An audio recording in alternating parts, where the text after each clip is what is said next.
What's up guys, it's Oranges. Today I'm going to be bringing you a video discussing the 3 Warlock subclasses and which ones are going to be best for the certain games in Crucible. Now, I just got back from vacation. I'm making some videos right now for the week. So again, I was away this past week for vacation, so I may not have been as attentive to comments or messages, but I have added everybody who has sent me friend requests during this last week. So if you're worried about that, I sent that. And I've been reading through all the comments, just haven't been able to answer all of them because I've been very busy lately. So, anyway, into the video, guys. I'm discussing all 3 subclasses, what I run on them, and which ones I recommend for which game modes. Now, I did this on my Hunter a few months ago, or actually quite a long time ago, more like towards the beginning of the Taken King, and it did really well, so I'm going to do this for this class. And I haven't had much experience on Titan, but if you want me to play around with it and give you my opinion, I will let you know. Now let's hop on into it, starting with Voidwalker. Now, before I say anything about the actual perks I run, I just want to say the armor, recovery, and agility. Obviously, that's what the stats are right there. So a lot of people run armor on Warlocks, and pretty much any class in general. I personally have never really run armor. That's probably mostly due to the fact that I run Blade Dancer a lot, and you know, they're just about being quick and not necessarily the most tankiest character. This is all up to preference really as far as your armor, agility, and recovery stats go. And yeah, I just like higher recovery and higher agility. That's what I strive for. A little bit of armor isn't bad, but I have these, well, not on this character because my Warlock, of course, isn't that great as far as armor goes because I don't play with him that much, which I'm trying to improve his stat rolls over here. As you can see, I got something going. Not the best, but I'm still working on it. So anyway, yeah, that's just how I run my armor, recovery, and agility. So if you don't like that, you can always change those stats, of course. But now hopping into the Voidwalker, let's take a look at the grenades. Now, Axiom Bolt is probably the unanimously the best grenade choice because it just seeks very well. It's very good at distracting enemies. They usually have to fall back because this combined with a melee will kill, so it's very deadly and you have to watch out for. Scatter grenades are pretty good. You just have to be pretty accurate with them. You cannot use the exotic arm piece in sweats, but in trials, if you want to run the piece of armor that lets these things track like Gallahorn does, it is really good. But Vortex Nade I would definitely not recommend. I don't think it's a very useful grenade for the Voidwalker, and I would definitely recommend one of these two, leaning toward Axiom Bolts. Now into the jumps, this is going to be the same for all 3 classes. I'm going to go with Focus Burst. That is pretty much the best Warlock jump, in my opinion, and I think a lot of people would agree with me. And throughout this video, my voice may sound a little hoarse. I was at the beach and I was yelling a lot and stuff, so yeah, just in case you're wondering, my voice is going to sound a little hoarse throughout this video and probably the next few videos for the next few days because I'm all making them right now within about a 30-minute time period. So anyway, guys, for Nova Bomb, what I'm going to run is Lance. Now, a lot of people run Vortex, and the reason I like Lance is because it usually catches people off guard. Usually, most people run Vortex, so they expect a slower, bigger shot. I mean, you do have to be a little more accurate with Lance, so you do have to have a lot of precision when you shoot it, but it will get there, and it'll usually catch a lot of people off guard and get the kill. I really wouldn't recommend Shatter, as you can miss quite easily with this, and I have totally jumped right through these things sometimes when enemy Voidwalkers have shot them at me. So I would not recommend Shatter. Vortex would be the second choice, and Lance would be my favorite personally. Now, as far as the melee goes, Lifesteal is pretty much the best. I mean, I'm pretty sure everyone runs it. Obviously, get your health back. That is a big deal, especially when you're in a melee fight, and that can really help you win 1v1 engagements. So, obviously, these 2 trees right here I talked about already with my armor, recovery, and agility. So, hopping into this tree right here, I personally like to run Annihilate because it increases the explosions of the Nova Bomb, which is good since I'm running a smaller Nova Bomb to begin with. I like having a little extra, room, a little extra caution room in case I'm a little off, so that usually helps me get them. And also the nades has a bigger explosion, so it can affect 2 people. You can get double kills with a single Axiom Bolt if they're right on top of each other, and that's what that's really good for. Now, hopping into the last tree right here, all 3 of these are pretty good. I rank them this first, the Embrace the Void. Obviously Nova Bomb, when you get a kill with it, it will regen your health, which is great. It's like Hungering Blade or like Cauterize for the Sunbreaker. That's a very useful perk on any super to have. Bloom looks cool, but it's really not that effective. I rarely get kills with this. If you want to run it, you can, but I would not recommend it on the Voidwalker. Vortex Mastery is pretty good as well. It increases the size of the Axion bolts, which is really good if you want to run a heavy grenade setup. I would definitely recommend that, but it's definitely between Vortex Mastery and Embrace the Void. So that was my summary of the Voidwalker. Now hopping into the next two subclasses.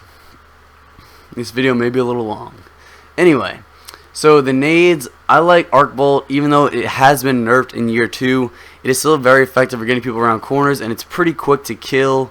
Or not to kill, but it tags them very easily. The Storm Grenade does do more damage. However, I feel like most people can avoid it now that they are used to it. It's pretty easy to dodge if you see it coming, and Pulse Grenade is really bad in my opinion. I would not recommend it. Oh, my bad. Jumps, obviously that's going to be the same. And then for Storm Trance, Ionic Blink is really the best thing you can get. If you're not playing Sweats and you're playing Trials and you can run the Impossible Machines, which give you Landfall, that is really good. Landfall is like a little mini Titan Smash. Although it has been nerfed, it is still a really good thing to run. But Ionic Blink is really important because it allows you to sneak up on people without getting sniped or primary to death while you're rushing them. So I would definitely go with Ionic Blink there. Superconduct, that's more of a PvE thing if you're trying to take out hordes of enemies. But this is a PvP setup, so I just wanted to repeat that, just to let you know this is a PvP setup. So moving on to the melee, obviously Amplitude, that's going to be your best one. Rising Storm, not that great. Charger Super, it's just, this is obviously the best one because it like, everyone bitches about this. The range is crazy on Amplitude. I would definitely recommend Amplitude. I think any other Stormcaller would recommend that. It is by far the best melee in the game, in my opinion, especially with the other perk that it's paired with down the line that I will show you. So here's the, oh my god, here is the recovery, armor, and agility trees again. So you obviously have seen that. Transcendence, now this is at first I thought this was going to be the best one to run, but the problem is usually before I pop a super I usually melee or throw a nade or something like that, so it's really hard to have your nade and melee up, especially if you're not running 100% if you're not running 100% discipline and strength, which I don't on my Stormcaller. I'm on 100% intellect and then a little bit of strength and discipline, so it's really hard to have that charged up. So feedback is going to be the one to go for. If you're ever fighting in a 1v1 melee, feedback is extremely well because it fully recharges your Thunder Strike, which is your Amplitude, which is super helpful in a fight. So I would definitely recommend feedback. Pulse Wave is alright, but it's really not that great. This is probably the last of the three that I would recommend. Moving into the final tree, Electrostatic Mine, when you stand next to your enemy, or your friends, my bad, you will charge your super faster, which is very powerful, as in a lot of game modes, you are usually next to a teammate at some point, which increases your recharge rate of your super, which is a great thing. Arc Web, Chains, it really won't kill. Occasionally you get a kill, but it's really not that great. Also, Electrostatic Mine does increase your agility a little more, as you can see right there, which I like. And then Perpetual Charge, Grenade kills, recharge melee, and melee recharge your grenade. Now, this is a pretty good one. I would still recommend Electrostatic Mine over it, but it is a good second if you're thinking about it. It just seems like this would never really work too much for me whenever I was playing. It just didn't do as I thought it would. It does work, but it doesn't, it's very situational. I don't see it help me much. So that is going to be my Stormcaller setup. Now, moving into the final one, the Sunsinger. The Sunsinger used to be really powerful, but it has lost some power due to the nerfs of the burns. Now, I run Fusion Nade personally now that Firebolt has been nerfed. It just doesn't burn the same. It doesn't really help as much. It is still a good second, but I'd recommend Fusion first and Solar last. So that's my opinion. Some people would like to run Solar Nades with the, I can't remember, the Starfire. It's the chest that gives you 2 of them, which is pretty good for zoning off areas, but I personally don't like it, but some people do. So if you want to run that chest piece to give you 2 of those, that can be pretty powerful if you're trying to play for control, if you're playing control on a map, or you're trying to defend a zone and salvage or something like that. Again, with the jumps, I'm going to go with the same thing. Now, in year 1, I would have recommended Fireborn, but in year 2, I'm now going to recommend Radiant Skin. Radiant Skin gives you that extra armor, and most people can res snipe a Sunsinger now at this point.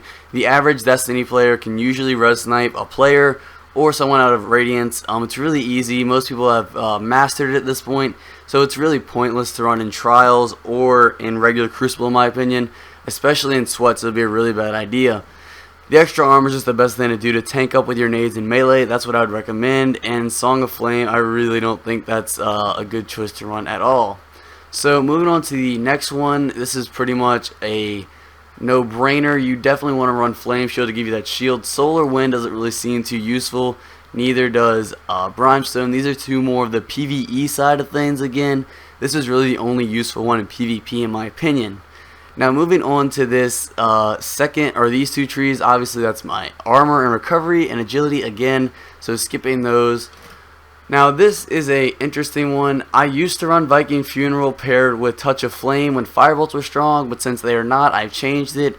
I now run Radiant Will, which increases the duration of Radiance, which is pretty good when you're pushing with a Radiant skin. And the reason I don't do this is, again, that's more of a PvE thing right there. Scorch generates an orb of light. That's really not useful in PvP too much. As when you're pushing with Radiance, you're usually throwing more grenades than melee. It could be useful, but I would definitely recommend Radiant Will. And on to the last tree, since I am running Fusion Nades and not Firebolts anymore, having two Fusion Nades to throw and get those kills is really easy. Angel of Light doesn't seem like it works that well unless you're just trying to get some cool snipes for some montages or something. This is usually just gets you sniped out of the air or primaried out of the air. I would never recommend Angel of Light unless you're trying to get some really cool clip or something like that. Get to the Sun is usually the best, especially if you're running Fusion Nades. So that's my conclusion. I'm going to tell you which ones I'd recommend for which game modes in Crucible. Sorry about my voice again. It may sound a little rough, but just getting into my recommendations here. So Sunsinger, I would say, is the last one I'd want to run in PvP. It used to probably be number 1 or number 2 possibly, but it's really, it just can't compete with Voidwalker and Stormcaller at this point. In Sweats, Voidwalker is probably the best class, and arguably the best class in the game right now if you're looking to run Sweats. Stormcaller is good for 6s. It can be viable in 3v3s, but it really thrives in 6s where you can get Arc Bolt or Arc Chain a lot of people. That's a really powerful thing you can do in 6s. But I would recommend Voidwalker as my main, then Stormcaller, then Sunsinger. Really, Sunsinger has no use, really. Some people still enjoy it, but I just don't think it's what it used to be. So hopefully you enjoyed this video, guys, and peace out.